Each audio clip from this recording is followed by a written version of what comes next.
AIDS మహమ్మారి ఇప్పటికే ఎన్నో సంవత్సరాలుగా గూడాను అనేక మంది జీవితాల్ని అంధకారంలోకి నెట్టేసింది. ప్రతి సంవత్సరం కూడా ఎయిడ్స్ దినోత్సవాన్ని జరుపుకుంటూ ఉంటారు.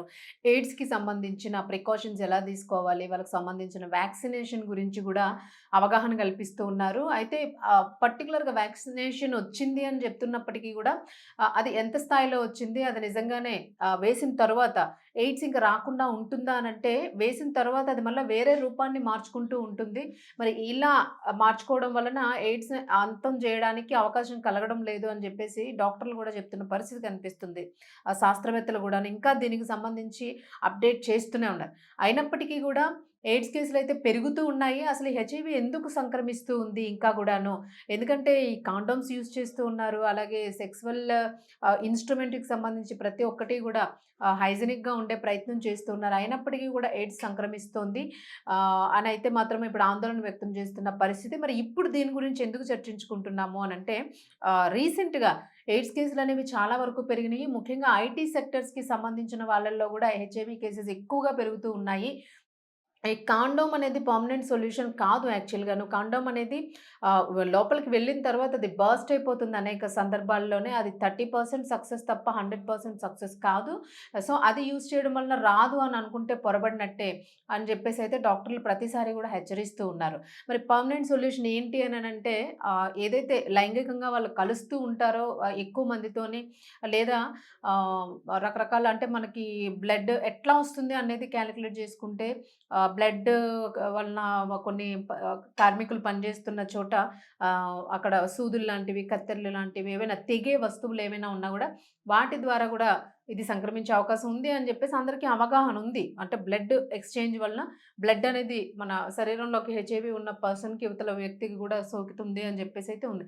బట్ ఇది కాకుండాను అనేక మంది కొన్ని ఉగ్రవాద మూకలు కూడాను హెచ్ఐవీకి సంబంధించిన నీడిల్స్‌ని అనేక చోట్ల విరివిగా ఉపయోగిస్తూ ఉన్నారు.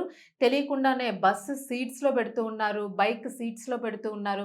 ఇట్లాగా సీట్స్‌కి గుచ్చినట్టుగా ఉండే జస్ట్ మనకదేదో చేను కుట్టినట్టు అనిపిస్తది. అలాంటి నీడిల్స్‌ని ఉపయోగిస్తూ గూడా ఈ హెచ్ఐవీ శాంపిల్స్‌తోని హెచ్ఐవీని ఉధృతం చేసే ప్రయత్నం చేస్తూ ఉన్నారన్న వార్తలు గూడా వినిపిస్తూ ఉన్నాయి. అయితే ఇది చాలా వరకు గూడా దేశవ్యాప్తంగా గూడా ఇది చర్చనీయాంశంగా మారింది. నిజంగానే ఇలా జరుగుతుందా అంటే, ఇట్లా జరుగుతున్నాయి అని జెప్పేసి గూడా వాదనలు వినిపిస్తున్నాయి. బట్ ఏది ఏమైనప్పటికీ గూడాను హెచ్ఐవీకి సంబంధించి బీహార్ రాష్ట్రంలోని ఇప్పుడు ఎక్కువ శాతం మంది ఒక గ్రామంలోని హెచ్ఐవీ బాధితులు ఎక్కువగా ఉన్నారు. దాదాపు 7,000 మందికి పైగాను 7,400 మందికి పైగా కేసులు ఒకే గ్రామంలో నమోదయ్యాయి అనంటే, అసలు అంచనా వేసుకోండి ఒక గ్రామంలో ఎంతమందుంటారు? 7,000 మందే హెచ్ఐవీ పేషెంట్స్ ఉంటే మరి రిమైనింగ్ పర్సన్స్ ఎంతమందుంటారు? ఒక చిన్న గ్రామాన్ని తీసుకుంటే. బట్ అలాంటి గ్రామంలోనే పూర్తిగా హెచ్ఐవీ కేసులు నమోదు కావడంతోనేంటంటే ఇది సంచలనాన్ని సృష్టిస్తూ ఉంది. ఒక భయాన్ని గూడా కలిగిస్తుంది. వీరిలోని 400 మందికి పైగా చిన్న పిల్లలున్నారు అని చెప్తున్నారు. అంటే తల్లిదండ్రులకి హెచ్ఐవీ సంక్రమించిన నేపథ్యంలోనే మరి పిల్లలకు గూడా హెచ్ఐవీ వచ్చే అవకాశం ఉంటుంది. ఈ రకంగానే వాళ్ళకి హెచ్ఐవీ ట్రాన్స్‌ఫార్మ్ అయింది అని జెప్పేసి అంటూ ఉన్నారు. మరి ఇదో పక్కన ఎలా ఉంటే అండ్ వ్యాక్సినేషన్స్ వేసేటప్పుడు సూదులు మార్పిడి లేకపోవడం వల్ల లేదు కావాలని ఏమైనా అక్కడ అట్లా జరుగుతుందా అనేది ఆ కోణంలో గూడా ఆహ్, ప పరిశీలిస్తూ ఉన్నారు. మరి దీనికి సంబంధించి ముఖ్యంగా వాళ్ళ తల్లిదండ్రులే కారణము అనేదైతే ఇక్కడ కనిపిస్తూ ఉంది. మరి బీహార్‌లోని ఆహ్, హెచ్ఐవీ రావడానికి కారణం ఏంటి? అంటే ఎక్కువగా లైంగికంగా ఎక్కువ మందితో పాల్గొనడమా? లేకపోతే ఇలాంటి కేసెస్ ఎక్కువగా ఉన్నాయా? అనేది గూడా ఇక్కడ సంచలనాన్నయితే కలిగిస్తున్న వార్త. అసలు బీహార్‌లో ఎన్ని కేసెస్ ఉన్నాయి? అసలు బీహార్‌లో ఎందుకు ఎక్కువవుతున్నాయనేది ఒకసారి మనం ఇన్ డెప్త్‌గా జూసుకుందాం. బీహార్‌లోని సీతామాడి జిల్లాలో హెచ్ఐవీ కేసులు పెరుగుతుండడం స్థానికంగా ప్రజారోగ్య పరంగా తీవ్ర ఆందోళనను పెంచుతోంది. సీతామాడి జిల్లా ఆసుపత్రిలోని ఏఆర్‌టీ అధికారిక లెక్కల ప్రకారం ఆ జిల్లాలో ఇప్పటి వరకు 7,400 మందికి పైగా ప్రజలు హెచ్ఐవీ పాజిటివ్ నమోదైనట్లు తెలుస్తుంది. వీరిలో 400 మందికి పైగా చిన్నారులు ఉన్నట్లు చెబుతూ ఉన్నారు. ఈ పిల్లలకు వారి తల్లిదండ్రుల నుంచే వైరస్ వ్యాప్తి చెందినట్లు డాక్టర్లు గుర్తించారు. ఈ చిన్నారుల తల్లి లేదా తండ్రిలో ఎవరో ఒకరు లేదా ఇద్దరు హెచ్ఐవీ పాజిటివ్‌గా ఉండడం వలన ప్రసవం సమయంలో ఆ పిల్లలకు హెచ్ఐవీ సోకినట్లు డాక్టర్లు నిర్ధారిస్తూ ఉన్నారు. ఈ నేపథ్యంలోనే అలర్ట్ అయిన అధికారులు అన్ని రకాల చర్యలు చేపట్టారు. సీతామాడి జిల్లాలోని ఈ ఒక్క కేంద్రంలోనే నెలకు 40 నుంచి 60 కొత్త ఎయిడ్స్ కేసులు నమోదవుతున్నట్లు అధికారులు గుర్తించారు. ఇలా ఆ జిల్లాలో భారీగా హెచ్ఐవి కేసులు నమోదు కావడానికి అనేక సామాజిక కారణాలు ఉన్నాయని చెబుతూ ఉన్నారు వైద్య అధికారులు, ఆరోగ్య నిపుణులు. ఇలా ఆ జిల్లాలో భారీగా హెచ్ఐవి కేసులు నమోదు కావడానికి అనేక సామాజిక కారణాలు ఉన్నాయని వైద్య అధికారులు, ఆరోగ్య నిపుణులు చెబుతూ ఉన్నారు. ప్రజల్లో హెచ్ఐవి వ్యాప్తి గురించి సరైన అవగాహన లేదని అంటూ ఉన్నారు.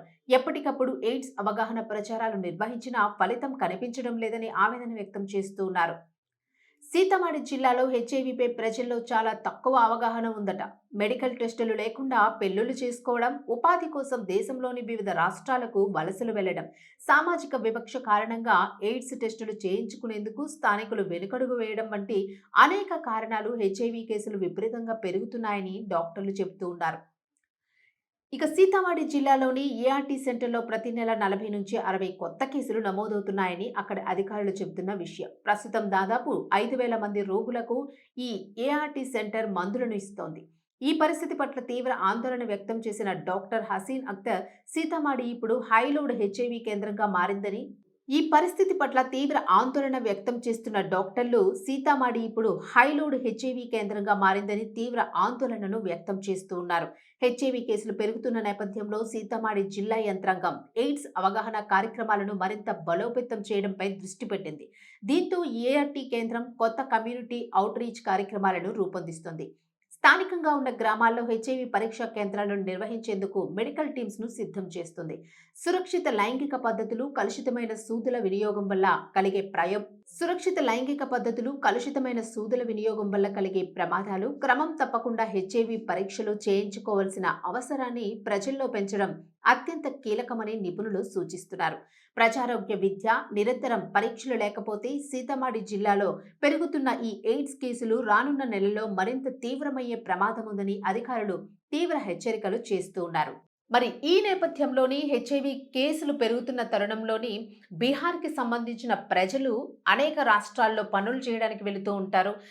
లైక్ తెలంగాణ, ఆంధ్రప్రదేశ్, ఇతర రాష్ట్రాలు గూడా వెళ్తూ ఉంటారు. మరి ఇలా పనులు చేయడానికి వెళ్ళేటప్పుడు ఖచ్చితంగా వీళ్ళు కూలి పనులు లేదా ఇంకేవైనా హోటల్స్‌లోని, రెస్టారెంట్స్‌లోని, కన్‌స్ట్రక్షన్ సైడ్ రకరకాల సైట్స్‌లోని వీళ్ళు పని చేస్తూ ఉంటారు గాబట్టి, ఇటువంటి వారి వలన ఒకవేళ వీళ్ళు ఏదైనా హాస్పిటల్‌కెళ్ళి ఇంజెక్షన్స్ చేయించుకున్నా, బ్లడ్ టెస్టులు చేయించుకున్నా, ఈ రకంగా గూడా మిగిలిన ప్రాంతాల్లో గూడా హెచ్ఐవి ఉధృతమయ్యే అవకాశం ఉంది అని జెప్పేసి గూడా అనుమానాల్ని వ్యక్తం చేస్తున్న పరిస్థితయితే ఉంది. మరి ఖచ్చితంగాను ఎవరైనా కూడాను బ్లడ్ టెస్ట్ చేయించుకోవాలన్నా, ఇంజెక్షన్స్ చేయించుకోవాలన్నా మీరు కూర్చునే బైక్స్, స్కూటర్స్ లేదా ఆహ్, వెహికల్స్ ఏవైనా గూడాను అట్లాంటివి కూర్చునేటప్పుడు కాస్త చెక్ చేసుకొని కూర్చోమని గూడా చెబుతున్న పరిస్థితయితే ఉంది. ఒకవేళ అలా ఏదైనా నీడిల్స్ ఉన్నాయా అని చెక్ చేసుకోవాలనుకుంటే ఒక మ్యాగ్నెట్ లాంటిది పెట్టుకొని కూర్చునేటప్పుడు ఆ మ్యాగ్నెట్‌ని మనం ఒకసారి సీట్ మొత్తం చెక్ చేసుకుంటే ఐరన్ మెటల్ నీడిల్స్ ఉంటే ఒకవేళ దానికి అంటుకొని వచ్చేసే ఇది గూడా ఉంటుంది. సో, ఖచ్చితంగాను ఈ హెచ్ఐవి ఉధృతమవుతుంది గాబట్టి ప్రతి ఒక్కరు గూడా లైంగికంగా అయినా లేదా మీరు హాస్పిటలైజ్డ్ అయినప్పుడు గూడా హైజినిక్‌గా ఉందా లేదా అసలు దాన్ని స్టెరిలైజ్ చేశారా లేదా అని కనుక్కొని మరి మీరు అక్కడ వైద్యం చేయించుకునే పరిస్థితి అయితే ఉంది ప్రెజెంట్. ప్రతి ఒక్కరు గూడా హెచ్ఐవి విషయంలోను మాత్రం అప్రమత్తంగా ఉండాల్సిన పరిస్థితులైతే ఇప్పుడు ప్రెజెంట్ మరలా కనిపిస్తూ ఉన్నాయి. సో, జాగ్రత్తగా ఉండండి అని జెప్పేసి వైద్యులు గూడా సూచిస్తున్న పరిస్థితి.